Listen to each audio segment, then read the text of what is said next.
time to time, all over New England, we gather at our town halls to hammer out the public opinion in meetings like this.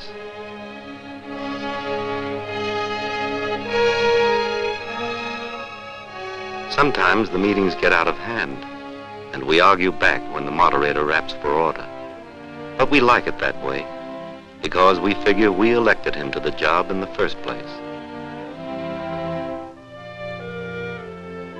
This particular meeting was pretty much like all the rest, except that the moderator called on Joseph. Joseph was self-conscious, and I had to persuade him to speak. This was Joseph's first town meeting, his first and his last.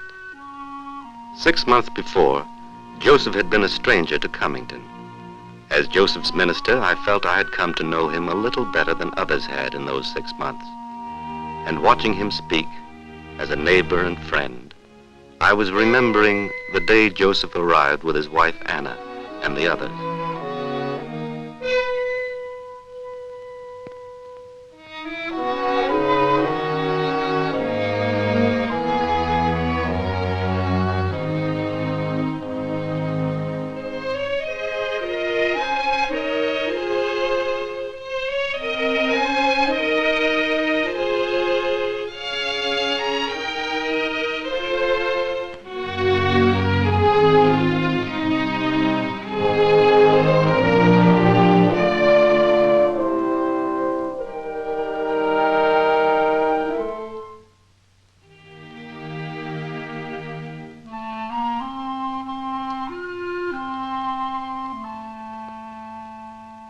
I had heard of these refugees at a conference of ministers.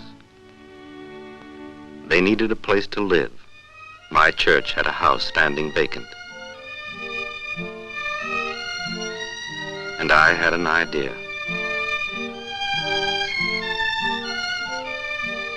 Perhaps the refugees could have found another place to live, and undoubtedly the good people of Cummington would have preferred it that way. But then, that's what gave me the idea.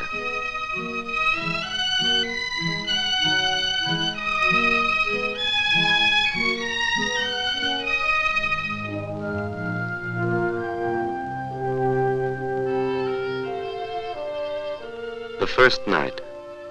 What do people do their first night in a strange house?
Certainly you don't want to talk to anyone.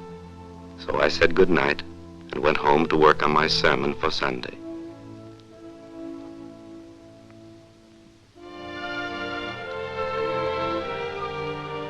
Sunday was clear, a good day for church, because we like to make a social event out of it.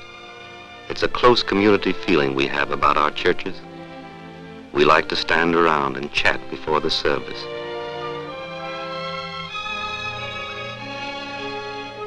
That's me with the blind organist. Sometimes I think it's too close, almost parochial.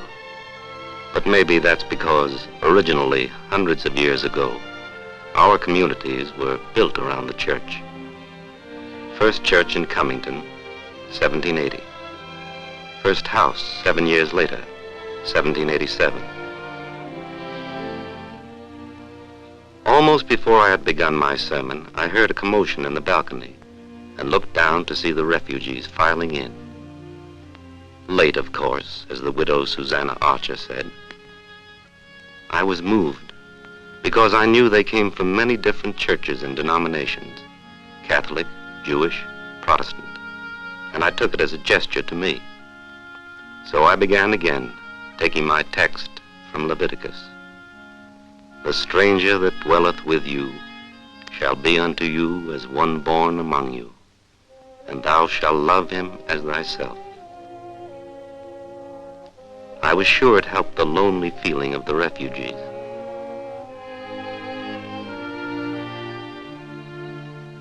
I wasn't so sure about the townspeople of Cummington.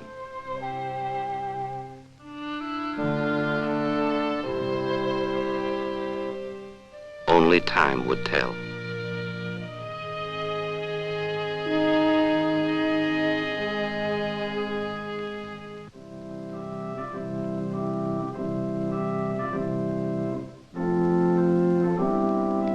Toward the end of the service, I noticed one incident that gave me some hope.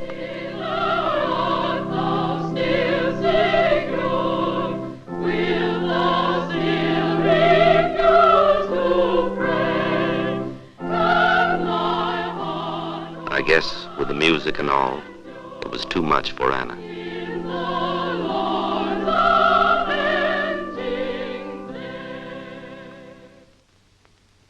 But when I heard about Joseph's visit to the grocery store, I began to realize sermons take a while to sink in. It seems he ran smack into the old Stove League, most exclusive club in America, and another place where the boys carve out public opinion.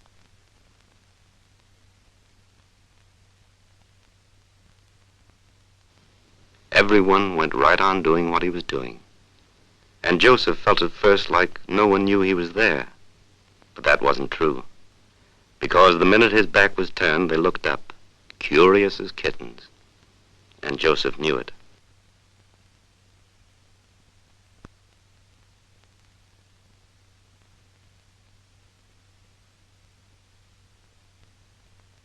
I've given a lot of thought to that day, and I'm sure the boys were just as self-conscious as Joseph. The trouble was, no one knew how to begin, how to make the first move.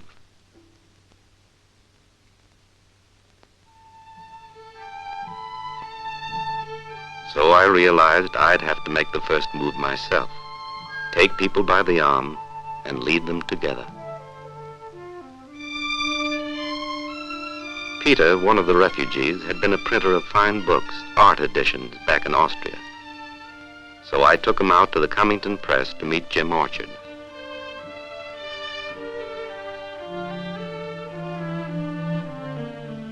I knew Jim could understand the old man's desire to get back to his craft.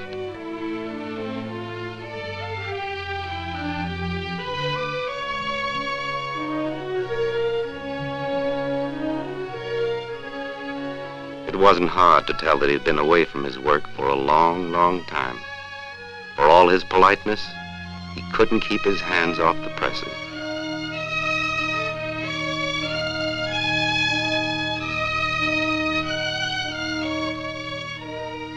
So Jim agreed to take Peter under his wing.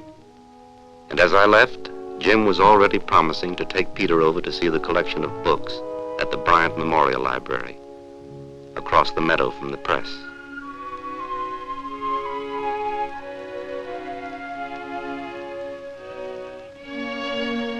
The great American poet's house has been kept as it was the day he died, with his own collection of fine editions and manuscript.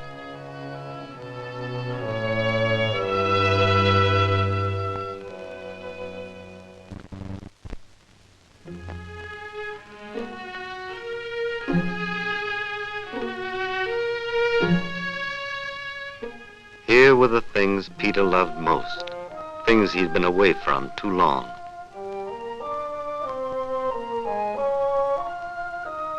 He must have remembered how many of these same books he'd seen burned in the streets of his own hometown. And he must have recalled that Emerson, Thoreau, Whitman sat in this same room 100 years ago, planning, arguing, writing against slavery with their friend Bryant. and a plan for the work he was going to do began to form in Peter's mind.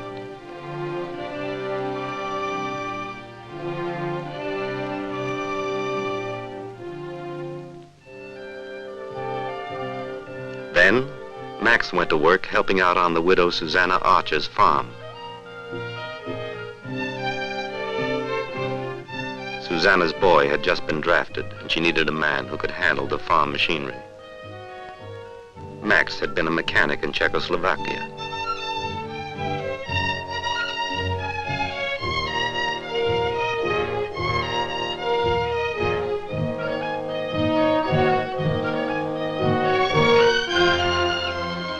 And over at the sawmill, the workmen got to know Sasha and understand his shyness in the best practical way, over the workbench.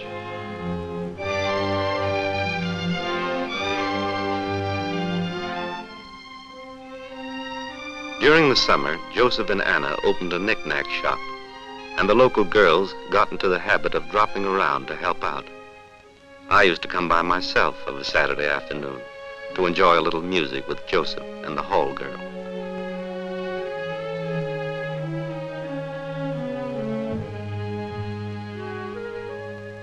Frankly, I think Joseph and Anna were a little surprised to find Mozart in Comington. Surprised and pleased. I think in many different ways.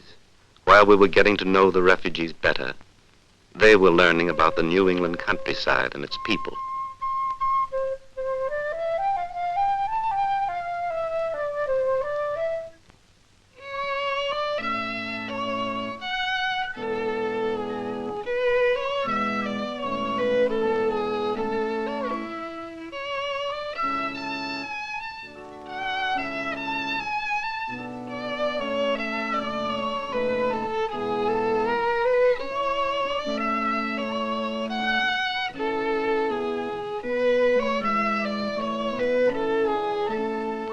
Our land is similar to their own, chopped into small one-man, two-man farms.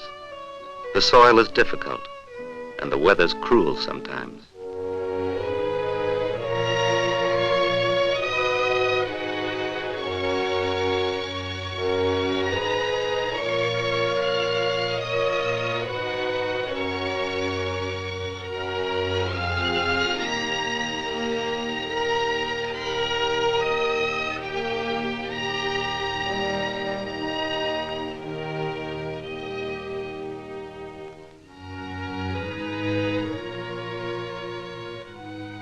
We're not the breadbasket of America, but if you work hard, the autumn harvest will give you back enough for your family and a little left over to take to market.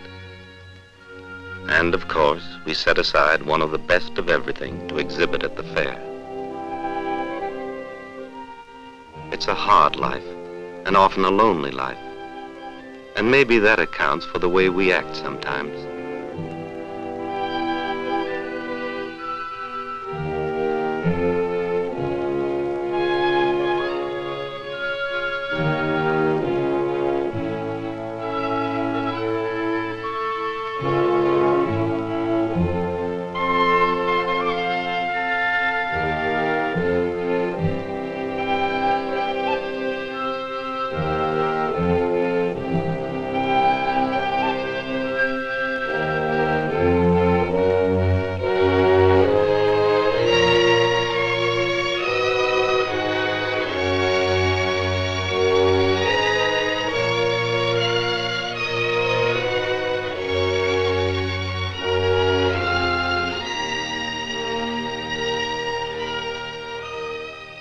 And with the fall, there was a harvest in human relations, too.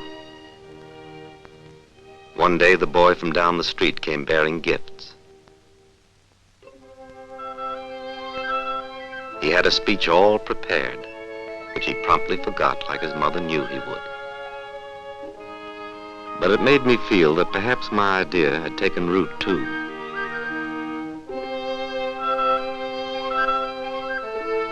Out at the press, Peter was having a harvest of his own. He was finishing his woodcut of Bryant to be displayed in the art exhibit at the fair. And the title page he designed for Emerson's essay on self-reliance was coming off the press.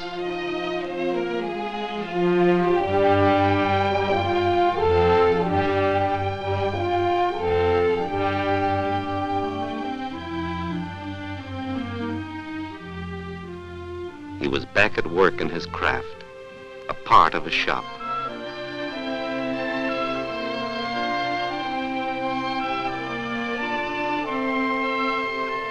Then there was the night Joseph was taken to sit with the old Stove League. That was a good night.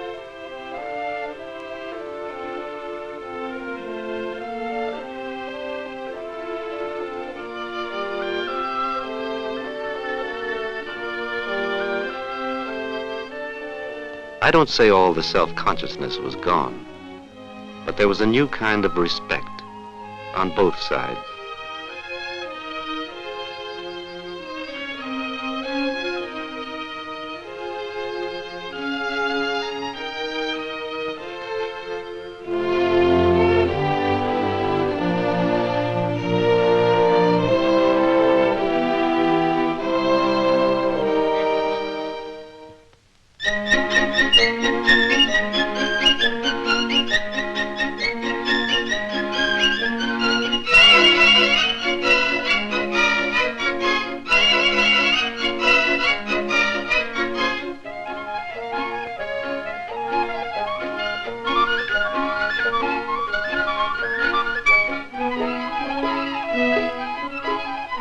I think the excitement of the fair must be the same all over the world. To me, it's a celebration, putting the exclamation point to the end of a good harvest. It brings people together to show off the results of a year's work to their neighbors, to learn from each other in good, friendly competition.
And at the end of the day, you know a little more about yourself and your neighbor. And you have a picture taken so you won't forget a good day in your life.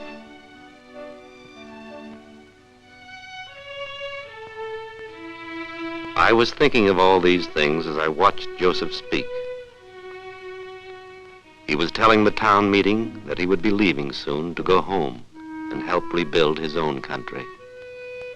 But he'd take with him many things he had learned from his neighbors in Cummington. Picture of a land and people very much like his own. That's about all there was to my idea in the first place. That the strangeness between people breaks down when they live and work and meet together as neighbors.